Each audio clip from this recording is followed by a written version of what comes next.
Hello all, welcome back to Edumon tutorial series. I'm Guru Renuka, instructor for the subject Elements of Electrical Engineering. In this lecture, we are going to study about the DC generator characteristics and also the applications of DC generators.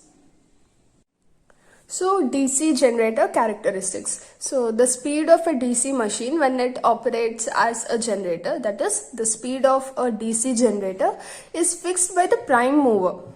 For general purpose operation, the prime mover is equipped with a speed governor so that the speed of the generator is practically constant. So when the speed is constant, the generator performance deals on some other relations like the excitation, terminal voltage and load. So these relations are shown through curves, and these curves are we call these curves as DC generator characteristics. Okay, so these characteristics show us the behavior of the generator and under different load conditions.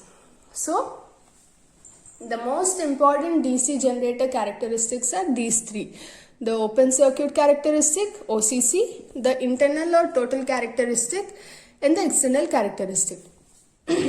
Now, if we look at open circuit characteristic, this is the relation between generated EMF at no load and the field current IF at constant speed. Okay, at constant speed. So it's a relation between generated EMF E0 and field current IF. And this curve is also called as the magnetic characteristic or the no load saturation curve.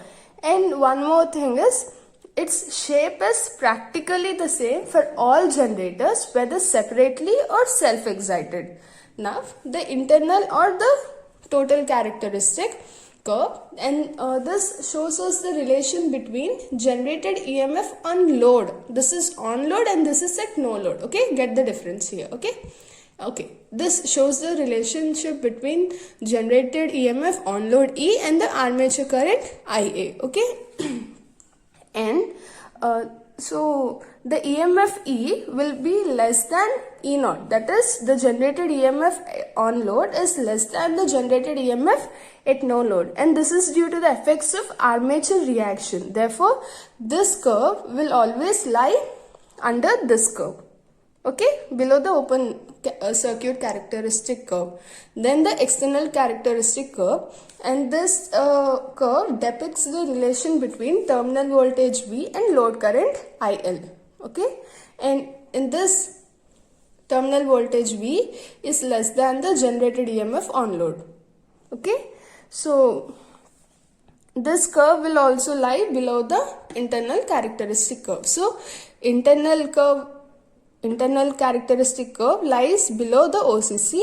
This external characteristic curve lies below the internal characteristic curve. You got it? So the first one, it is for the generated EMF at no load and field current. This is for generated EMF on load and armature current. And this is for terminal voltage and load current. You got these three, right? So if you're clear with these three, then we will go for DC series generator, DC shunt and DC compound generator. Now, characteristics of DC generator.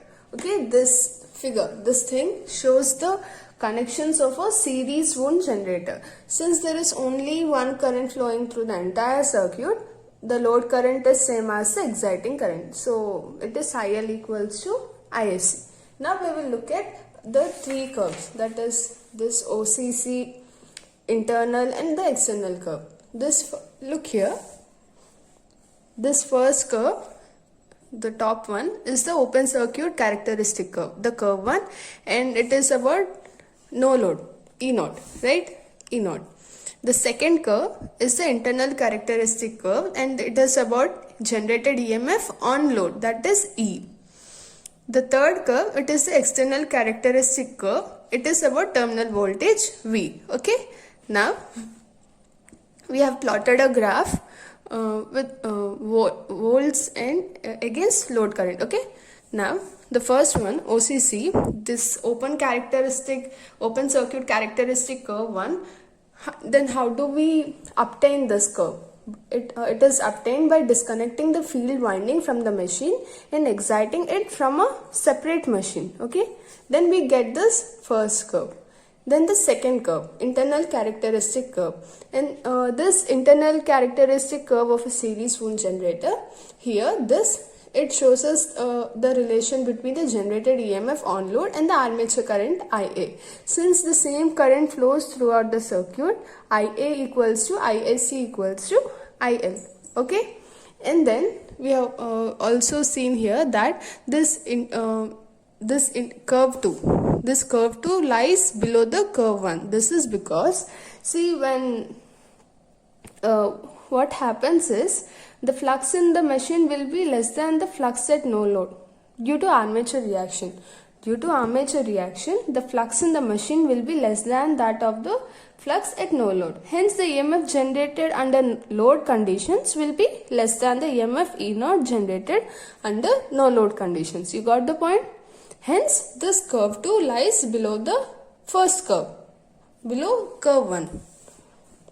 Now the third one, external characteristic curve, curve 3. This shows us the relation between terminal voltage V and the load current IL. Okay.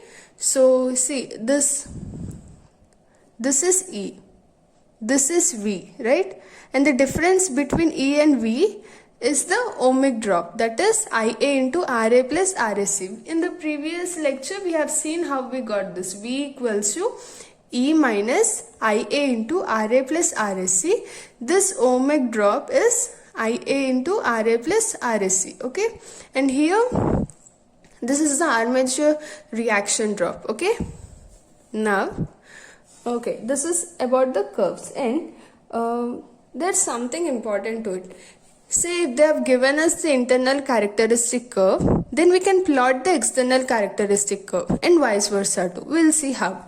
Say you were given with the internal characteristic curve. So this OE represents the internal characteristic curve, and this OC, this represents the resistance of the whole machine, that is RA plus RSC, and this OB part gives you the load current. Okay. Now what you do is, at this point B, capital B, draw a line perpendicular, okay, that meets point small a on this internal curve. Okay. Now this when you calculate this AB part, this capital AB part is equal to the small AB part.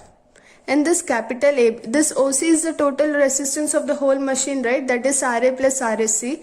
This OB is the load current, right? This AB is the ohmic drop, OB. That is OB into RA plus RSC. So when we draw a line perpendicular from the point capital B, and it touches small a on this internal characteristic curve, this small AB equals to this capital AB, and this small b lies on the external curve. So when we plot such points, we get this external curve too. In the same way, when we are given with this external characteristic curve, we can also find the internal characteristic curve. Okay, this is about characteristics of DC generator. Now the characteristics of DC shunt generator. This figure shows you the connections of a DC shunt generator. If you see here, this armature current IA is split up into two. That is, a small part, a very small part goes through the shunt field winding, that is ISH, and whereas the major part, that is IL, passes through the load. Okay, and this is the graph, this is the curve we are going to study about. First one, the open circuit characteristic curve, OCC. As I've said you earlier, this remains same, right? OCC remains same for all the types of generator. Hence, so this is similar in shape to that of the series generator. If you see the dotted curve here, this thing, okay, this is the OCC curve. Okay, now this OA line represents the shunt field circuit resistance. Okay, so at no load, the terminal voltage is constant, that is OM. So at no load, the terminal voltage is constant, that is OM, and it is represented by this horizontal dotted line MC. Okay. Now if we look at the internal characteristic curve, that is curve 1. Okay. This shows the relation between the generated EMF on load and the armature current IA, right? So, and this curve lies below the OCC curve. And so actually when the generator is loaded, the flux per pole is reduced, right? So that is due to armature reaction. So therefore EMF E generated on load is less than the EMF generated at no load. As a result, the internal characteristic curve, this curve 1, drops down slightly. Okay. Now the second one, that is curve 2, external characteristic curve. This curve shows the relation between the terminal voltage and the load current, right? So we know this, V equals to E minus IA into RA, and this IA is split up as ISH in IL. So V equals to E minus IL plus ISH into RA. Okay. So this curve 2 lies below curve 1 by an amount equal to this drop, that is IARA, whereas IA is IL plus ISH. Okay, and this is about characteristics of DC generator. So in this lecture we have seen the DC generator characteristics and about series and the shunt one. So in the next part of the video we will look at the compound generator characteristics as well and the applications of DC generators too. So that's it for this part of the lecture, guys.